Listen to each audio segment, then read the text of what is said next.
chapter 3, verse um, ang sabi ni Paul dito, bearing or forbearing with one another. And if one has a complaint against another, forgiving each other as the Lord has forgiven you, so you also must forgive. Now, in relationships, there is a must talaga that we will forbear and forgive. Okay, dalawang katotohanan that we must bear in mind in relationships, whether marriage, friendships, church, employer, forbearing and forgiving. Bahagi talaga ito, necesidad talaga ito. It's not in an option, but a must. Maybe you have heard the statement na good marriage is a marriage of two forgiving individuals. Okay? So, kung i-relate natin din sa friendship, good friendship is a relationship of two individuals who are forgiving each other. Now, what's the difference between forbearing with one another and forgiving each other? So, first of all, ibig sabihin, mayroong source of friction, mayroong source of irritant. Bakit na-irritate tayo? Kasi may mga tao that provides or provoke us to be irritated. Mayroong mga irritants, okay? Na-irritate tayo kaya may mga irritants na mga hindi may pwede namang sinasadya, marami din hindi nila sinasadya, but it's just a product of their own um, limitations, imperfections, in as much as we have also our own limitations. Our words, our actions, our attitudes are not perfect. We can irritate somebody. Maring alam natin, maring hindi. Okay? But Christians are provided with a way how to respond na hindi lang tayo mag-react. Okay? Reaction is yun, parang nagpadaig tayo sa emosyon natin. Yun ang reaction. Nasaktan ako, kaya nga sinigawan ko siya gano'n. Reaction yun. Pero respond is a intentional thinking.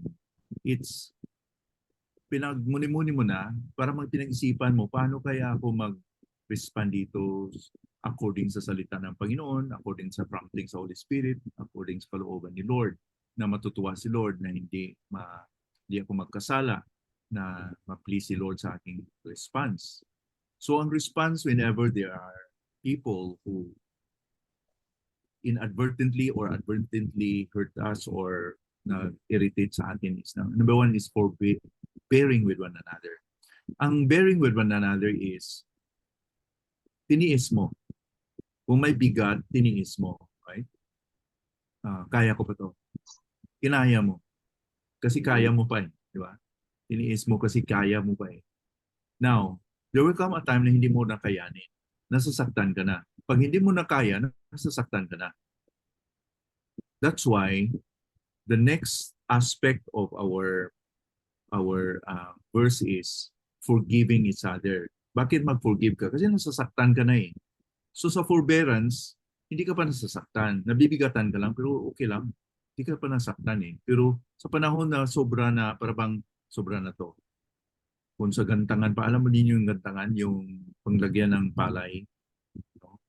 Kakalisin ko na ito sa Ilonggo pa, kakalisin. Sa Cebuano, kalisin. Ano? Puno na, umapaw na, kalisin ko na. Hindi, ganun ang mundo. Sobra na. Hindi ko na matiis. Kaya nga, sinigawan or ganun na, parang bulkan. Ano?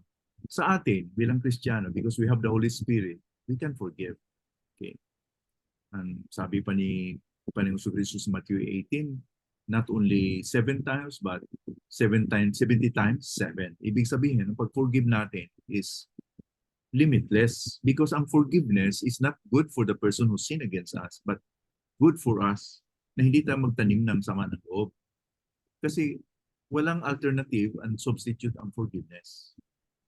Pag hindi ka mag-forgive, sigurado mayroon kang bitterness. Pag nag-forgive ka, siguradong wala ka ng bitterness kung totoo yung pag-forgive mo. So, forgiveness is needed when we are hurt, when somebody hurt us already. And ang motive or ang ang resource natin o ang kadalilanan or ang ano ba yung um, naka-encourage sa atin why we are going to forgive is because the Lord has forgiven us. So you also must forgive. Because pinatawad na din tayo sa Panginoon. How come na hindi tayo magkapatawad na pinatawad na din tayo sa Panginoon? So this is injunction with what Christ said in Matthew chapter 6 na when we pray, forgive those who sin against you even as Christ has forgiven you, di ba? Tinuturuan tayo sa the Lord's Prayer na magpatawad tayo sa nagkasala sa atin inasmuch as pinatawad tayo ng Panginoon. Kasi kung hindi tayo magpatawad, hindi daw tayo patawarin ni Lord. Hindi yun ang kung hindi tayo magkapatawad, hindi tayo patawarin ni Lord. Kundi baliktad. Kasi pinatawad tayo ni Lord, kaya magkapatawad tayo sa iba. Huwag nating isipin yung sa Matthew 6 na mag-forgive tayo sa nagkasala sa atin para i-forgive. Para bang dahilan yung mag-forgive tayo sa tao para i-forgive tayo ni Lord? No, the other way is true.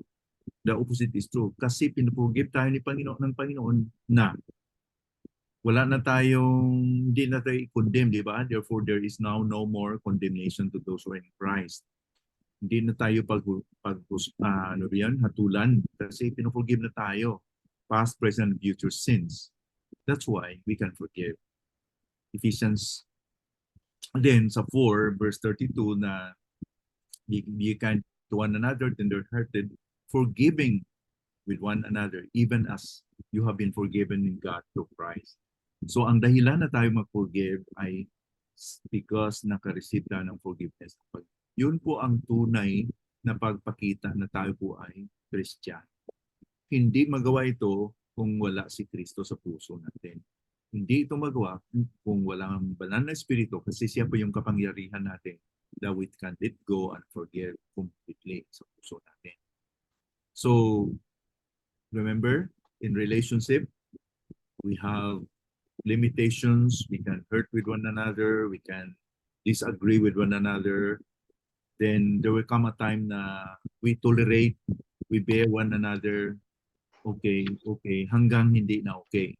Pag hindi na okay pa rin kasi pinatawad ko naman. So yun ang sikreto that we can really live the Christian life the way and according sa salita ng Panginoon, according sa kalooban ng Lord. So let's not react. Let's respond in a biblical way. Okay? Di tayo mag-react, kundi mag-respond tayo. Okay? So ang magawa lang ito, mangyari lang ito kung we are filled with the Holy Spirit. Kung nagpa-control tayo sa Banal na Spirit. So I hope that this will help us tonight sa ating pag-pray because ito yung isang dahilan na hindi sasagutin yung prayer natin pag mayroon tayong bitterness sa puso. Kung mayroon tayong mga ano ba yun sa Tagalog? Basta mga bitterness. Sa Cebuano, hinanakit. Sa Ilonggo, hibubunot. Okay? It's like a brewing resentment and anger. Para bang bulkan na maapoy sa loob. Hindi mo mapansin na sa labas, pero sa loob mayroon parang pumuputok na. So let's not allow that to happen. And it's because we have the grace of God to forgive and to let go. Huh? So yun lang, and I hope that this will encourage us really to pray rightly. Okay, so punta tayo sa ating pag-share ng prayer request. Ilan tayo? So doon lang tayo sa group. 9 po. 9. Okay. Yeah, so 3 groups siguro, no? Para may time tayo mag-pray. You can share your